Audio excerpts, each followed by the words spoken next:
बिस्मिल्लाहिर्रहमानिर्रहीम। अस्सलामुअलैकुम दोस्तों, मेरा नाम है अब्दुर्रहमान और आप देख रहे हैं उमैक टीवी। दोस्तों, पैक खाना किसे पसंद नहीं होता, लेकिन क्या आप जानते हैं कि आपके पास जो पैकिंग के अंदाज में फूड आता है खाने के लिए, उसको किस तरह बनाया जाता है। अगर आपको ये सब नहीं मालूम तो आज की वीडियो में हम आपको फूड इंडस्ट्री के बारे में बताएंगे कि आपका फेवरेट खाना किस तरह तैयार होता है। मगर वीडियो शुरू करने से पहले हर नए आने वाले व्यूवर से गुजारिश है कि वो हमारे चैनल को सब्सक्राइब जरूर करे और बेल आइकन को क्लिक करना ना भूले, ताकि ऐसी इंटरेस्टिंग वीडियोस आप तक सबसे पहले पहुंच सके। तो चलिए वीडियो शुरू करते हैं।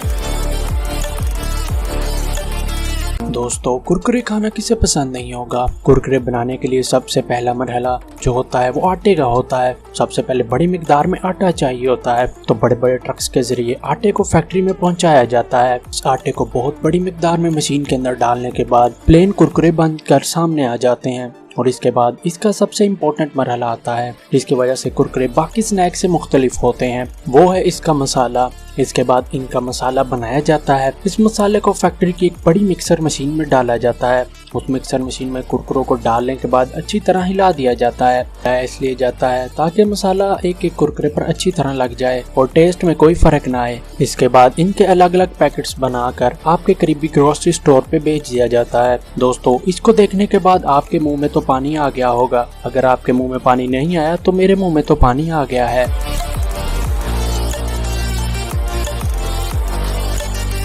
दोस्तों, इस दुनिया में कौन ऐसा शख्स होगा जिसे आइसक्रीम पसंद नहीं होगी। गर्मियों में बहुत सारे लोग आइसक्रीम को मजे ले लेके खाते हैं। दोस्तों, क्या आप जानते हैं कि आइसक्रीम कैसे बनती है? अगर आप नहीं जानते तो अभी हम आपको बताने वाले हैं। दोस्तों, आइसक्रीम के लिए सबसे इम्पोर्टेंट चीज़ दूध होता है। सबसे पहले दूध को हासिल किया जाता है। इसके लिए जो बड़ी फैक्ट्रीज होती हैं, उन्होंने अपनी गायें भैंसें भी रखी होती हैं। उनसे दूध मशीन के जरिए लिया जाता है, फिर उसको टेस्टिंग के लिए लेबोरेटरी में भेज दिया जाता है। अगर वो दूध अप्रूव हो जाता है तो उसको एक बहुत बड़ी मशीन में डाल दिया जाता है। उसके बाद जो उसके बाकी अज्जा जो हैं वो भी मशीन में डाल दिए जाते हैं और उसके बाद जो आइसक्रीम है वो बनकर बाहर आ जाती है। इनके ऊपर स्टिक्स लगा दी जाती हैं और कुछ को तो उसी के बाद चॉकलेट में डुबो दिया जाता है। दोस्तों, सच में ये जो आइसक्रीम्स आप देख रहे हैं ये बहुत यम्मी लग रही हैं।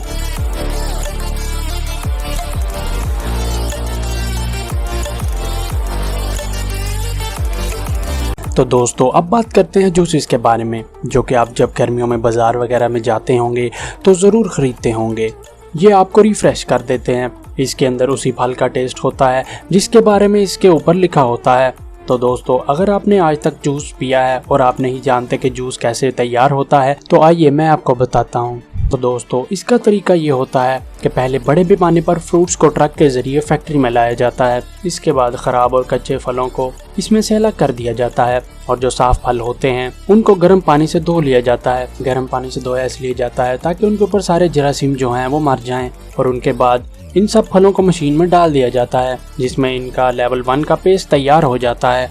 फिर इसके बाद इस पेस्ट को फिल्टर किया जाता है और इसका जो लिक्विड होता है सिर्फ उसको साइड पर कर लिया जाता है और इसके फ्लेवर के मुताबिक इसमें शक्कर और फ्लेवर डाल दिया जाता है। और इसके बाद इसकी क्वालिटी टेस्ट किया जाता है। अगर इसका टेस्ट दुरुस्त साबित होता है तो इसको बोतल्स में डालकर पैक कर दिया जाता है। पैक करने के बाद इसे बाजार में भेज दिया जाता है। इसका जो वेस्ट होता है उसे खेतों और फलों की रिप्रोडक्शन के लिए इस्तेमाल किया जाता है। दोस्तों, इस फैक्ट्री में कोई भी चीज़ ज़ाया नहीं होती।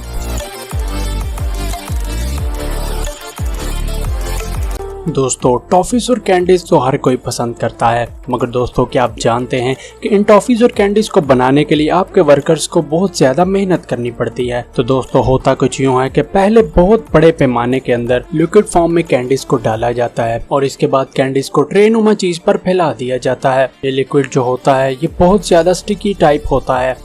इसको पहले एक लेयर बनाकर एक लिक्विड ट्रे पे बिल्कुल फैला दिया जाता है। उसके बाद इसको गर्म किया जाता है और ये प्रॉपर शेप में आ जाता है। इसके बाद इसको एक मशीन के साथ लगा दिया जाता है और इसको अच्छी तरह मिक्स करने के बाद अगला मरहला जो होता है उसके अंदर इसका टेक्सचर और कलर दिया जाता है। इसलिए इसके ऊपर एक और लेयर चढ़ाई जाती है और इस लेयर को इसके ऊपर फोल्ड कर दिया जाता है और लेयर इस रंग को अच्छी तरह पकड़ ले, इसलिए इसे और गर्म किया जाता है। और गर्म करने के बाद कलर इसके ऊपर प्रॉपर्ली चढ़ जाता है। इसके बाद इसको दोबारा से फैलाया जाता है ताकि इसे छोटी छोटी कैंडीज में डिवाइड कर दिया जाए। ये सब करने के बाद जब ये पाइप की शक्ल इख्तियार कर लेते हैं तो इसके बाद इनको काटने का मरहला आता है। दोस्तों इसको इंतहाई महारत के साथ काटा जाता है, क्योंकि जरा सी भी गलती आपकी सारी मेहनत पर पानी फेर सकती है। इसलिए इसे ध्यान से काटने के बाद इसको दोबारा मशीन में डाल दिया जाता है, और अगर इसके साइज और थिकनेस में जरा सा भी फर्क आ गया तो इस्तेमाल के काबिल नहीं रहता।